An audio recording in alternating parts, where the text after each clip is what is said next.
El Señor esté con ustedes. Del Santo Evangelio según San Marcos.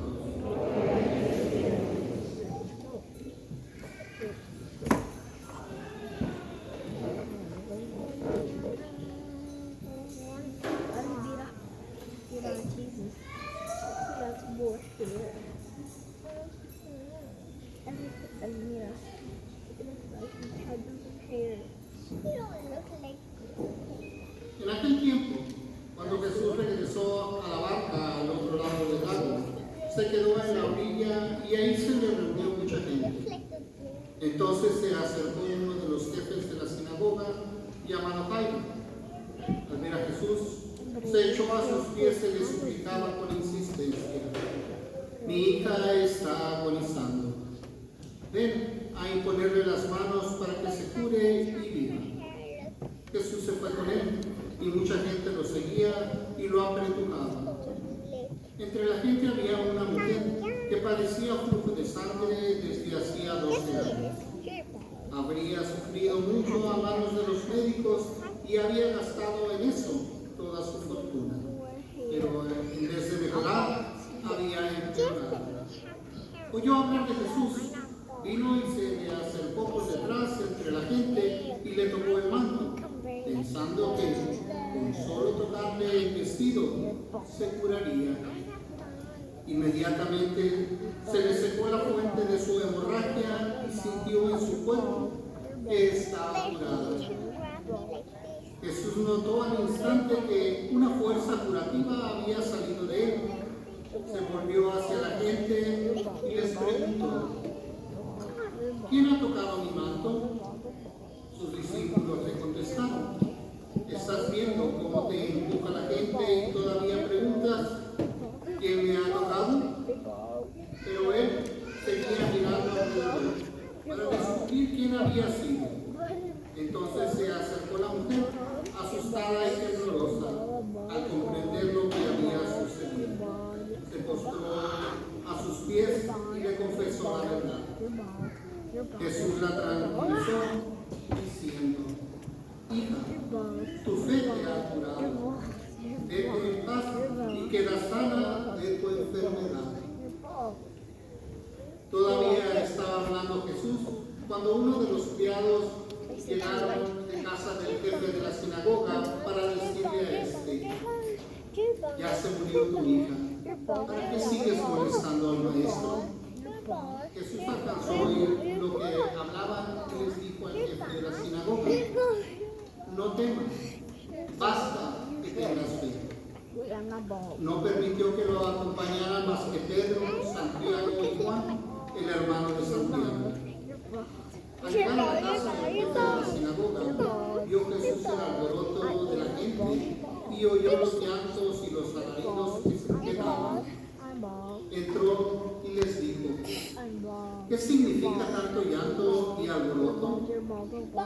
La niña está muerta. La niña no está muerta, está dormida. Y se reían de él. Entonces Jesús echó fuera a la gente y con los padres de la niña y sus acompañantes entró a donde estaba la niña. La tomó de la mano y le dijo: Talita tum, que significa: óyeme niña, levántate. La niña, que tenía 12 años, se levantó inmediatamente y se puso a caminar. Todos se quedaron asombrados. Jesús les ordenó severamente que no lo dijeran a nadie y les mandó que le dieran de comer a la niña. Palabra del Señor.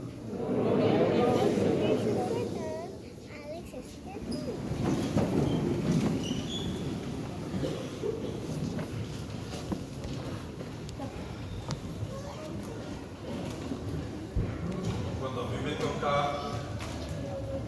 presidir alguna boda o las quinceañeras, que son muy numerosas aquí en la parroquia, la gente trae, por ejemplo, a regalar una Biblia, tanto a las quinceañeras como a los novios.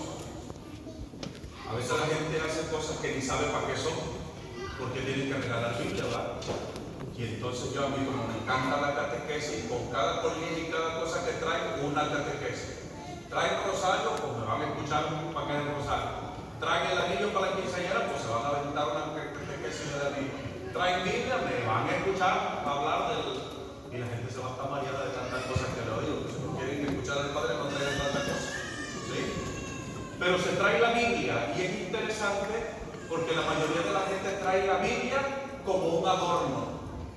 Sobre todo las Biblias de las quinceañeras, que son más adornaditas, ¿verdad? Las traen amarradas, traen hasta con un listón, y yo las deshago, digo, porque la única vez que tal vez esta Biblia se va a abrir en la vida, y la abro yo aquí porque en la casa esa va a estar en un nicho, ahí con los recuerditos de la quinceañera, en el mejor de los casos, ¿verdad?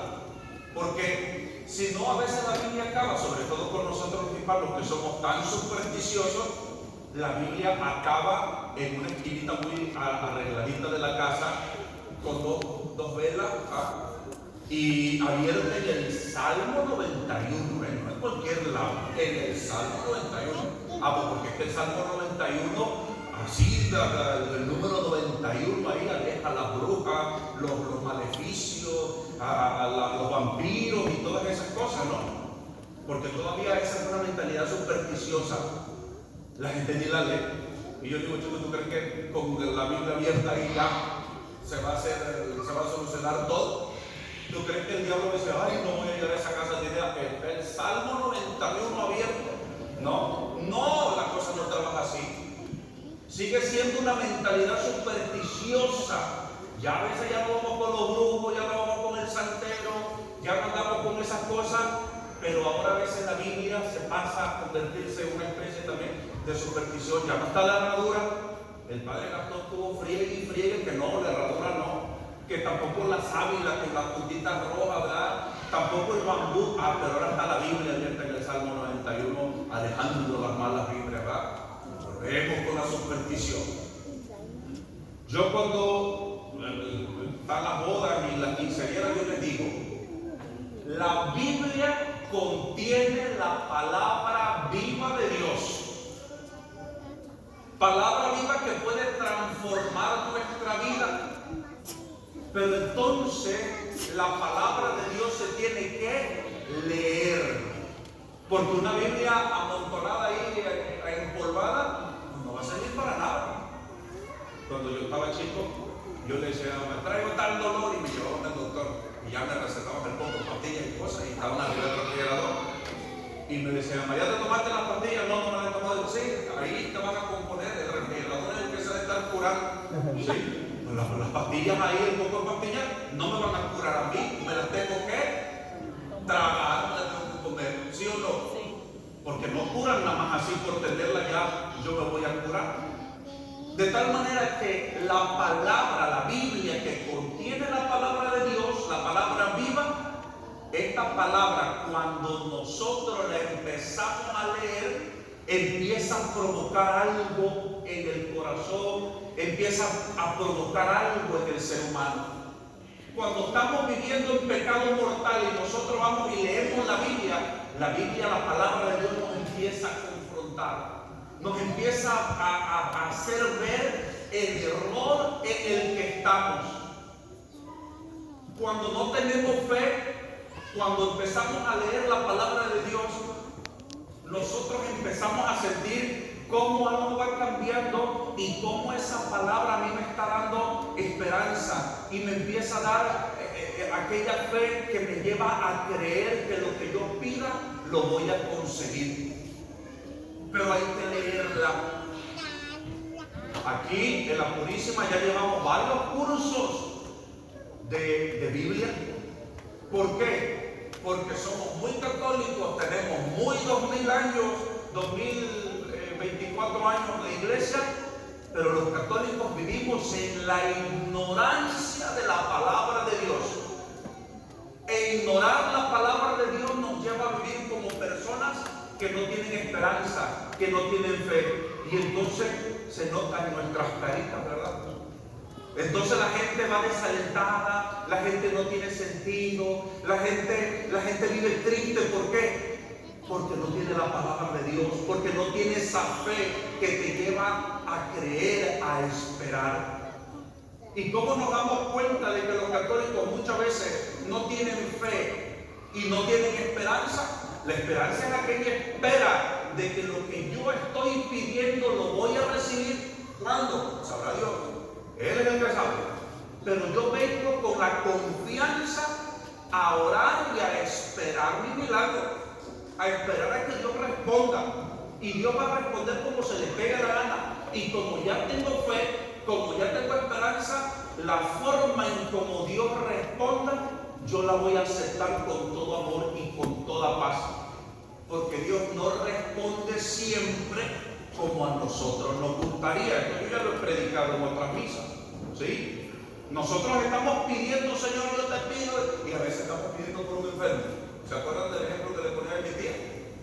Estamos pidiendo por un enfermo y que se cure, Señor. Cuando mi tía se enfermó, yo llevé la reliquia del Padre Martín del Campo, yo iba orando, y seguramente este milagro va a llevar al Padre Martín del Campo a los altares, y hasta yo voy a Roma a decir, gracias a que yo hice oración con la reliquia, mi tía se curó, y voy y pido por mi tía, le impongo la reliquia y se muere mi tía.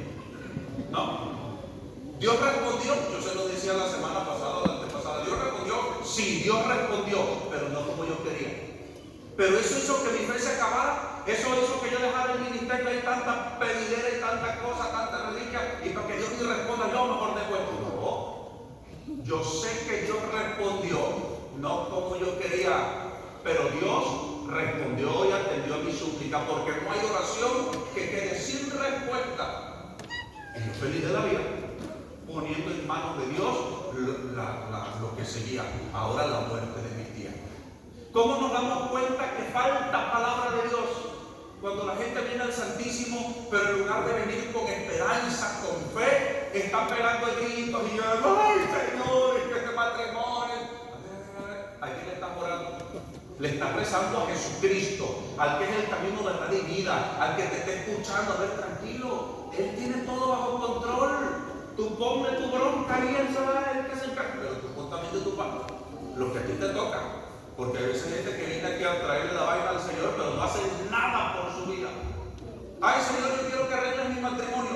Pero el pobre diácono, vengan a matrimonios en acción, vengan. No, Dios que se carga. No, chicos, casi no sirve la cosa. No. Ahí estamos nosotros haciendo malabares, trayendo al doctor Isaguirre y la parroquia vacía. Pero si quieren que Dios les arregle la situación, Dios va a trabajar contigo, con lo que tú hagas. ¿Sí me doy a entender? Entonces, cuando uno no tiene fe, cuando uno no tiene esperanza, uno está horas con desesperación. ¿Por qué? Porque estás angustiado. ¿Por qué? Porque no estás esperando nada. Porque oras a Dios, pero no crees que pueda actuar. Oras a Dios, pero no esperas porque dices, no, ¿qué va a pasar? Esa mujer que tengo, hermano, no, es más renegada que nada. Ese hombre está sumergido en la perdición. ¿Qué se va a convertir? Es imposible. Pero hay que pelarse las rodillas pidiendo. ¿A dónde voy con todo esto que les estoy explicando? Hoy, en el Evangelio que hemos escuchado, el Evangelio nos muestra dos milagros. Dos milagros, dos prodigios. Miren, les explico primero. Los milagros son muy rarísimos. Y los milagros es que Dios ha creado las leyes de la naturaleza. y las ha creado tan bien que nada las puede cambiar, solamente Dios. ¿Uno puede caminar por encima del agua? ¿Uno puede caminar por encima del agua? No. ¿Por qué? Porque según la naturaleza y lo que Dios ha creado, el agua es algo líquido, te hunde. Pero Cristo sí puede caminar por encima del agua. ¿Por qué? Porque Él es Dios. ¿Uno puede resucitar a alguien? No. Pero Cristo sí. ¿Por qué? Porque Él es Dios. Entonces, esas son particularidades de Dios. Entonces, el evangelio que hoy hemos escuchado nos presenta dos milagros, dos prodigios. Hay dos personas y estas dos personas tienen algo en común. Estas personas han escuchado de Jesucristo. La mujer hemorroísa, aquella mujer de que ya les hablé la semana pasada, dice la palabra de Dios que había gastado todo, ya estaba frita esa mujer. Con su enfermedad había acabado todo su dinero tratando de buscar curación y no encontró curación. Pero dice la Biblia, ahorita que acabamos de escuchar el evangelio, ella escuchó hablar de Jesús. ¿Y qué significa escuchar hablar de Jesús? Dice San Pablo que la fe viene por la escucha. De tal manera que cuando yo escucho la palabra de Dios, cuando yo leo la palabra de Dios, cuando yo voy a escuchar predicación, en mí empieza a suscitarse la fe. Esta mujer que ya había perdido todo, dice la palabra de Dios, escuchó hablar de Jesús. Y esta mujer tenía una fe tan grande que ni siquiera necesitó de que Jesús le pusiera las manos. Ella no llega con Jesús y dice: Señor, por favor, ora por mí, cúrame. No. ¿Qué dijo esa mujer? Imagínense la fe tan grande de esa mujer. Con solo tocar el borde de su manto. Los judíos usan un velo que se llama talit. Y el talit tiene unos hilitos como con unos nuditos en la mera punta del manto. Y dijo esa mujer: con solo tocar el borde de su manto, yo voy a quedar sana. Ni siquiera el Señor la miró. Esa mujer, vamos a decirlo de esta manera, va y le arranca el milagro a Jesús sin que se dé cuenta. Imagínense qué fe tan grande de esta mujer. Esta mujer creía en Jesús.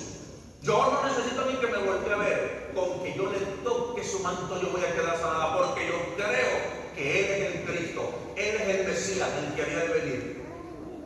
Dice la palabra de Dios que cuando el Señor se da cuenta, o sea, es Dios, pues, Él se da cuenta y dice: ¿quién me ha tocado? El Señor piense lo caballeroso que es nuestro Señor Jesucristo, porque no la quiere descubrir, no la quiere dejar en evidencia. ¡Hey, tú me tocaste! No. ¿Quién me tocó? Es la pregunta del Señor. ¿Quién me tocó? Porque Él quiere que ella sola salga, ella en su proceso, ella diga: yo fui, Señor. Y entonces, cuando el Señor dice: ¿quién me tocó? Todo, oye, me tocó preguntar: ¿quién te tocó? También gran mentira. ¿Todo el mundo te está tocando? No, alguien me tocó diferente. Y la mujer, pues tal vez con pena, ¿verdad?, por lo que ella estaba sufriendo: yo fui, Señor. ¿Y qué le dice el Señor? Tu fe te ha curado. La fe es necesaria. Pero ¿cómo vamos a conseguir milagros? ¿Cómo vamos a ver esos prodigios? Si con trabajo a veces venimos a la misa, ¿sí? Y yo veo de pronto a la gente cuando, si están despiertos, pero algunos yo me veo así de una nalga y con la otra, y aquí va a sacar el padre, y ya casi van a 3 cojines después, porque no, hombre, se le hace una hora, se le hace como que esto ya es mucho, ¿no? No leen la Biblia, no tienen la palabra de Dios. Entonces, ¿cómo se va a suscitar la fe? Bueno, el segundo milagro es de otro hombre que ha escuchado. Eso no lo dice la Biblia, que él escuchó, pero obviamente que escuchó. ¿Por qué? Porque Jairo era jefe de la sinagoga y nuestro Señor Jesucristo iba frecuentemente a la sinagoga a predicar. De tal manera que Jairo ya había escuchado hablar muchísimo a nuestro Señor Jesús. Y Jairo ya tenía fe. Y va y le dice: Señor, mi hija está agonizando, por favor, ve, imponle las manos y ella se va a curar. Ella se va a curar. Y entonces dice la palabra de Dios que ahí viene otra cosa muy interesante. Dice el padre Roberto así: por las aves de mal agüero. A esa gente que no sirve más que para acabarle a destruir la poca fe que uno tiene, ¿verdad? Cuando tú estás orando, estás perseverando en la oración, y llega esa gente y te dice: tú estás orando por ese gran borracho. No, hombre, ese hombre está perdido, ni pierdas tu tiempo, divórciate, deja al hombre que va a estar orando por él. Eso está perdido. Esa gente, mira, aléjate de esa gente. Nuestro Señor Jesucristo se alejó. Dijo: esta gente sin fe, aves de mal agüero, que se quiten. Y él prefiere irse solo con Pedro, Santiago y Juan. Y para que la gente no siguiera fregando, lo saca todo y entra solo para operar el prodigio. A veces en nuestra vida nosotros tenemos que quitarnos a gente tóxica. Ora por ellos, no es para que ya lo manden por un tubo. Ora por ellos, pero no le ¿sí? Allá donde no te echen a perder la poca fe que tienen. ¿Sí? Porque a veces están en nuestra familia, son los que nos quitan la fe. No te vienen a dar una palabra de ánimo, de aliento para que sigas perseverando, no, sino que vienen a acabarte de sembrar más dudas de las que tú ya tienes. ¿No les ha pasado eso? No me lo digan. ¿Sí? Nuestro Señor Jesucristo los aparta, y entonces llega y opera este otro prodigio con la hija de Jairo, la resucita. Mis queridos hijos, Dios ha dejado en su iglesia dos sacramentos poderosísimos de los cuales nosotros podemos obtener milagros. Es la última vez que yo se lo digo, porque esta es mi última misa con ustedes. Ahora sí, tanta. A decir, padre, lo que así va, el que muchos se despiden porque ganas de irse, ¿verdad? No, ya ahora sí es la última misa. Ya desde aquí, ya nada más me toca de la tarde y ya no regreso a la Purísima. ¿Ok? Entonces, ya está, se me fue el ruido. Entonces, Dios ha dejado dos sacramentos especiales de sanación, de curación, que la mayoría de los hispanos lo malinterpretamos, y hasta la fecha yo repito mucho en mi familia lo mismo. ¿Por qué? Porque la gente a veces dura de que entre la palabra de Dios. Dos de estos sacramentos son milagrosos, poderosísimos, pero a la gente les tiene miedo. La gente les tiene miedo. Primero, el santo sacramento de la confesión, de la reconciliación. Cristo dio poder a sus sacerdotes para que en su nombre pudieran perdonar los pecados. Hijos, el pecado enferma. El pecado enferma. Yo cuánta gente no conozco ansiosa con una ansiedad, o porque tienen querida o tienen querido. Imagínense tener una querida, seguro, sí se disfruta en ciertos momentitos, pero oye, imagínate, tienes que andar cuidando el teléfono, te tienes que meter al baño, si le compraste una flor, tienes que romper el ticket, no se te vaya a caer en el carro, y entonces la persona anda histérica todo el tiempo, y eso le lleva a enfermarse, a perder el sueño. ¿Es pecado enfermo? ¿Sí o no? Sí, enfermo. Cuando tú vienes a confesarte y tú pones en la presencia poderosa de Dios tus pecados y dices: Padre, yo cometí adulterio y estoy arrepentido y le pido a Dios que me perdone, el sacerdote te da la absolución, te absuelve, te pone una penitencia saludable para que puedas dejar ese vicio, esa situación, y entonces la persona se va a mirar hasta livianita. Esa noche está, mira, bien en paz. ¿Por qué? Porque ya bloqueó números, ya hizo todo, entonces ya sabe que está en paz, porque sabe que no va a haber ningún problema. Le quitan contraseñas al teléfono, borra el Facebook, las redes sociales, y entonces esa persona tiene paz. ¿Sí? El pecado enferma. Las defensas empiezan a bajar. Esto es científico, yo no soy científico en ninguna una cosa esa, pero yo he escuchado a los científicos que dicen, cuando uno está en pecado, las defensas te empiezan a bajar. ¿Por qué? Porque tienes que andar a la defensiva y el cuerpo está luchando con tanta vaina que entonces las personas se empiezan de cuántas cosas se enferman. Ahí se viejo, anda medio enfermizo, puede ser que es otra cosa, no es no, tú de pecador. Tranquilo, tranquila señora, tranquila. Cristo ha instituido este santo sacramento para liberarnos, para sanarnos. Las caritas son muy conocidas, yo lo conozco, tengo un colmillón que me arranca al suelo.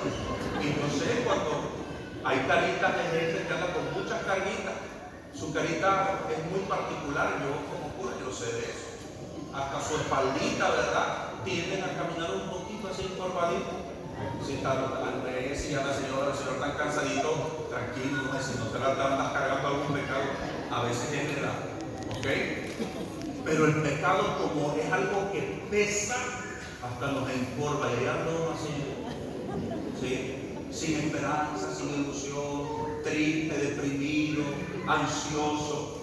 Cristo ha instituido un sacramento maravilloso para sanarnos, que es el de la confesión. El otro, el santo sacramento de la unción de los enfermos, que lo repito, mi hermano señor Isidro, ¿verdad? La gente le tiene terror al santo sacramento de la confesión. Un día fui a orar por me pidieron que fuera a ver un enfermo y llego al hospital y digo, vengo preguntando por don Pancho Pérez, y estaba la familia y digo, ¿usted qué hace aquí? Pero así como yo me hablaron, yo vine a ver al enfermo, si quieren me voy, yo me voy. No, pero ¿por qué vino? Porque alguien me habló que venga a ver al don Pancho Pérez. Pero es que nos espantas. ¿Por qué nos espantas? También que estoy feo, pero yo digo que como que para espantar no tanto, ¿verdad? ¿Sí? ¿Por qué la gente se espanta del sacramento de la unción, siendo que es un sacramento de sanación? Y la gente espera hasta que la persona ya esté inconsciente. Y ya cuando, padre, venga, por favor, que está agonizando mi tío, ya comienzo a ver por la boca, ya toda después de ya se fue. Si uno conoce los signos ya de la muerte, cuando una persona se va a morir, tiene su pijadita de coladita, se levanta a cama 1 hora y media o 2 horas, si acaso. ¿Sí? Y le pregunto, ¿y por qué hasta ahorita que está inconsciente? ¿Por qué hasta ahorita llamaron? ¿De qué está muriendo? Ah, no, pues tenía cáncer. ¿Y qué cáncer le dio hace rato, hace media hora? Entonces la gente impide, incluso que Dios le quiera hacer un milagro. Por la ignorancia, evita que la persona se salve, se reconcilie, que tenga un milagro de sanación. ¿Cuántas personas no se han curado cuando yo he ido a dar la unción de los enfermos? Y no porque yo tenga superpoderes, ni don de sanación, ni nada de esas cosas, sino porque el sacramento opera prodigiosamente. El sacramento, cualquier sacerdote que dé el sacramento puede operar un milagro de sanación. Pero no tiene miedo, ¿sí? Y cuando va el padrecito y llegan los más despistados, ¿y cómo están? Y dicen, ya llegó el padre, ¿sí? Ya llegó el padrecito. ¿Qué quiere decir? Está frito, se va a morir porque el padre se muere. No. Cristo ha instituido estos sacramentos, mis queridos hijos, para actuar en la misma manera que nos ha mostrado el Evangelio que hoy hemos escuchado. Igual que la hemorroísa, igual que la hija de Jairo. Pero falta creer. En una ocasión, cuando yo todavía no conocía de liturgia, lo acepto. No está bien esto que hice, pero dentro de todo esto Dios se valió de mí. Estupideces humanas y de mi ignorancia para operar. Estábamos en una hora santa y yo dije, Cristo está aquí. Estaba dirigiendo yo la hora santa, yo no era ni cura ni seminarista de nada. Dije, Cristo está aquí, está presente en el altar, pásale. Y una persona iba bien enferma y leímos el Evangelio del hemorroísa. Y una de las personas nada más llegó y agarró el mantel, lo tocó. Y cuando se fue de la hora santa, la persona iba curada porque tocó el mantel de la altar. No lo hagan, nadie se tiene que andar subiendo acá, ¿ok? Pero esa persona se curó por ese acto de fe. No sé si me doy a entender, mis queridos hijos.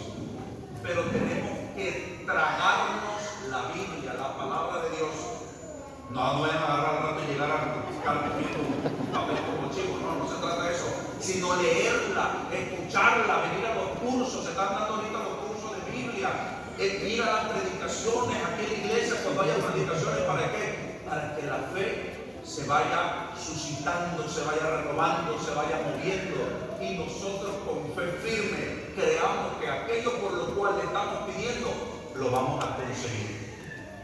La palabra de Dios dice: el que crea hará cosas como las que yo he hecho y aún mayores. La palabra de Dios, el Señor lo ha dicho. Se lo dejo de tarea. Se lo dejo de tarea. Ojalá hoy, en este día, se lleven la misión de desempolvar esas Biblias que tienen en su casa, que están todas llenas de polvo, los que la tienen abierta en el Salmo 91. Búsquenle que no solamente el Salmo 91 tiene la Biblia, ¿okay? Tiene mucho más. Y les recomiendo que si se quieren adentrar en la palabra de Dios, empiecen por los evangelios. De poquito a poquito, no como una novela, sino que empiecen a leer los evangelios. Y cuando la Biblia diga algo que tú tendrías que hacer o que no tendrías que hacer, detente ahí y trabaja en eso. Y te vas a dar cuenta cómo tu vida va a ir cambiando. Pidámosle a Dios que nos conceda esta gracia en un momento de silencio, en el nombre del Padre, y del Hijo, y del Espíritu Santo. Amén.